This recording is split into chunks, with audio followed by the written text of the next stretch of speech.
I feel, and the Spirit seems to accord, Sinto pela inspiração do Espírito que a doutrina mais importante que posso declarar e o testemunho mais poderoso que posso prestar são a respeito do sacrifício expiatório de nosso Senhor Jesus Cristo. O sacrifício expiatório é o evento mais extraordinário que ocorreu ou que ocorrerá desde a criação e através dos séculos de uma eternidade infinita. É o ato supremo de benevolência e graça que somente um Deus poderia executar. Através desse ato, todos os termos e condições do plano de salvação eterna do Pai foram postos em prática. Através desse ato se propicia a imortalidade e a vida eterna do homem. Por meio dele, a humanidade é salva da morte, do inferno, do diabo e do tormento eterno. Por meio dele, todos os que creem no Evangelho glorioso de Deus e o obedecem. Todos os que são verdadeiros e fiéis e sobrepujam o mundo. Os que sofrem por Cristo e sua palavra, os que são castigados e açoitados na causa daquele a quem pertencemos. Todos se tornarão como o Criador, se sentarão com ele no seu trono para sempre e em glória eterna.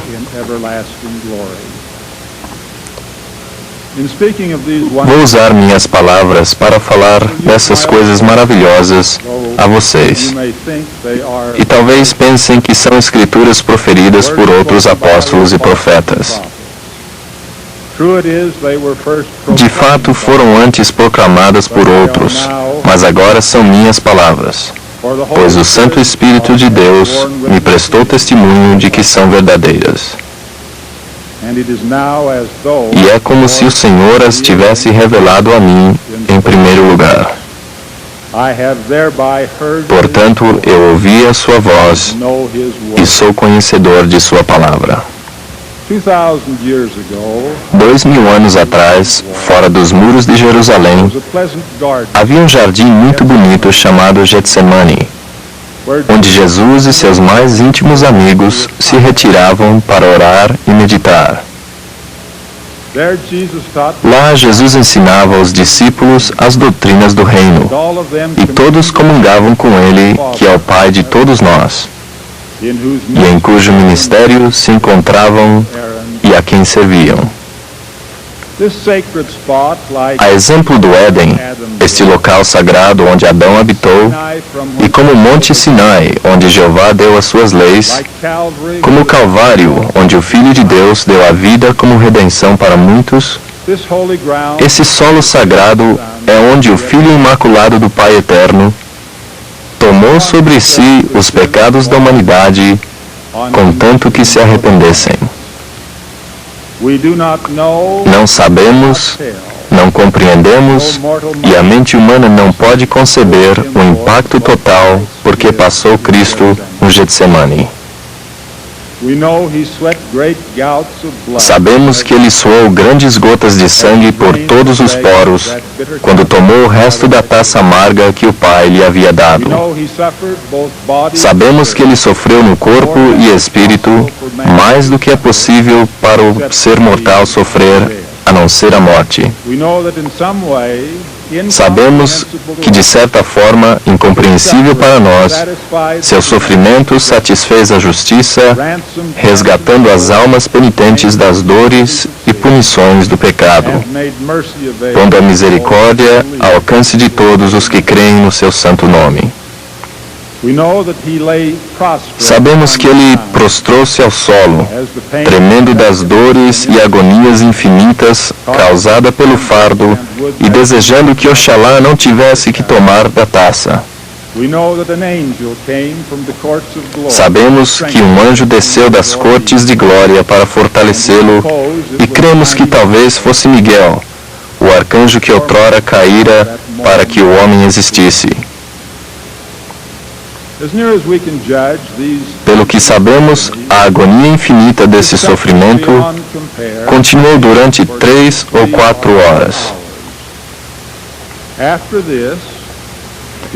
Então, de corpo dobrado e esgotado de forças, ele confrontou Judas e outros demônios encarnados, alguns deles do próprio Sinédrio, e foi levado com uma corda no pescoço, como um criminoso, para ser julgado pelos superiores, pelos arquicriminosos que, sendo judeus, sentavam-se no trono de Arão e, como romanos, exerciam o poder de César.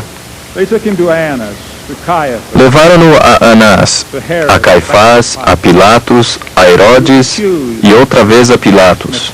Foi acusado, amaldiçoado e golpeado. Deles a saliva imunda escorreu por sua face, como golpes viciosos que enfraqueceram ainda mais seu corpo já esgotado. Com ira furiosa, golpearam impiedosamente as suas costas. O sangue correu por sua face quando a coroa de espinhos penetrou suas trêmulas sobrancelhas.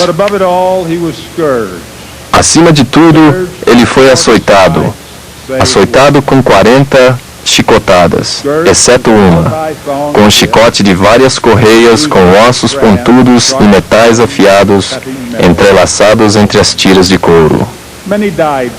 Muitos haviam morrido somente dos açoites, mas ele ergueu-se do sofrimento e dos golpes para sofrer a morte vil sobre a cruz do Calvário.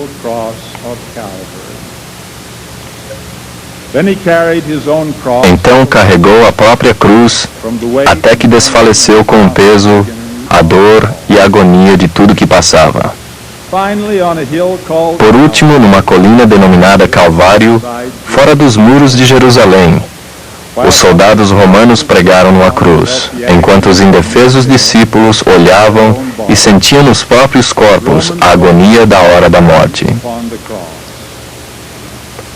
Com grandes martelos eles pregaram cravos de ferro nos pés, nas mãos e nos pulsos. Verdadeiramente, ele tomou sobre si as nossas enfermidades e as nossas dores levou sobre si. Foi então que a cruz foi levantada para que todos pudessem ver, pasmar-se, praguejar e sentir prazer. Isso fizeram cruelmente durante 3 horas, das 9 horas da manhã até o meio-dia. Então os céus se escureceram. A escuridão cobriu a terra pelo espaço de 3 horas, como ocorrera entre os nefitas. Uma tempestade furiosa se formou, como se o próprio Deus da natureza estivesse em agonia. E assim o foi, pois que enquanto pregado na cruz por mais de 3 horas, do meio-dia às 3 da tarde, todas as agonias infinitas e as dores insuportáveis sofridas no jardim do Getsemane novamente ocorreram.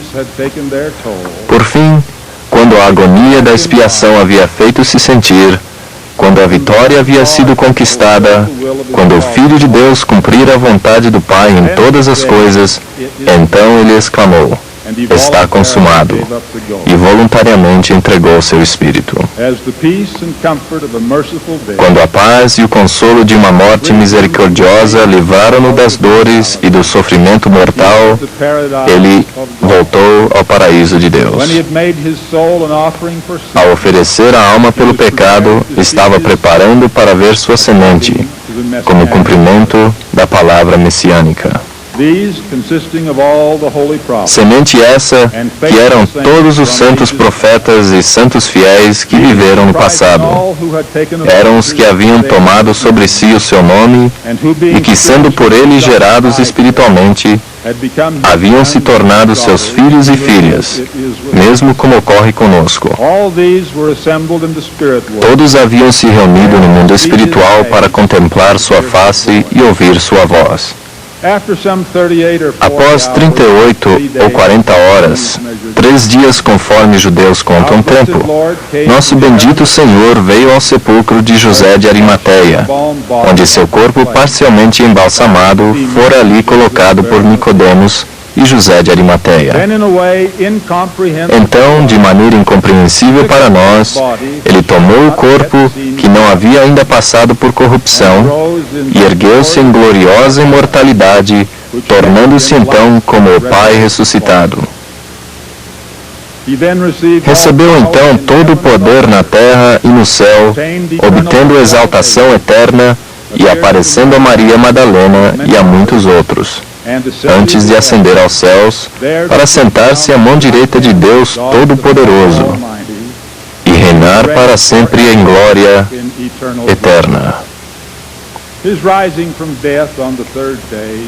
Sua ressurreição no terceiro dia culminou o sacrifício expiatório. De novo, de modo inexplicável para nós, sua ressurreição tem efeito sobre todos os homens, para que todos também possam ressuscitar. Assim como Adão trouxe a morte, Cristo trouxe a vida. Adão é o pai da mortalidade. Cristo é o pai da imortalidade. Sem ambas, mortalidade e imortalidade, o ser humano não pode conseguir sua salvação e ascender às alturas além dos céus, onde os deuses e anjos habitam para sempre em glória eterna. O sacrifício expiatório de Cristo é a doutrina mais básica e fundamental do Evangelho. É a menos compreendida de todas as verdades reveladas a nós. Muitos entre nós possuem conhecimento superficial e dependem do Senhor e de sua bondade para passar pelas provações da vida. Mas se tivermos fé, como Enoque e Elias, devemos crer no que eles creram, saber o que eles souberam e viver como eles viveram. Convido-os que me acompanhem para obter um conhecimento claro do sacrifício expiatório. Devemos deixar de lado as filosofias dos homens e as sabedorias dos eruditos e dar ouvido ao Espírito que nos é concedido para nos guiar a toda a verdade. Devemos buscar as Escrituras, aceitá-las como se fosse a mente, a vontade e a voz do Senhor e o próprio poder de Deus para a salvação.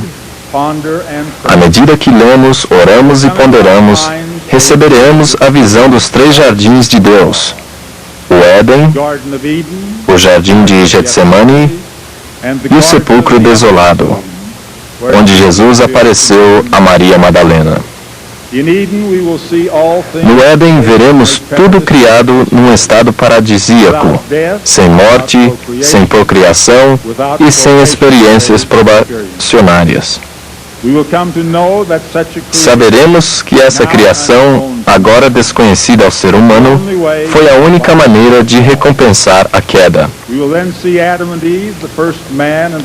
Então veremos Adão e Eva, o primeiro homem e a primeira mulher, baixar da condição mortal e da glória paradisíaca para se tornarem os primeiros seres mortais na terra.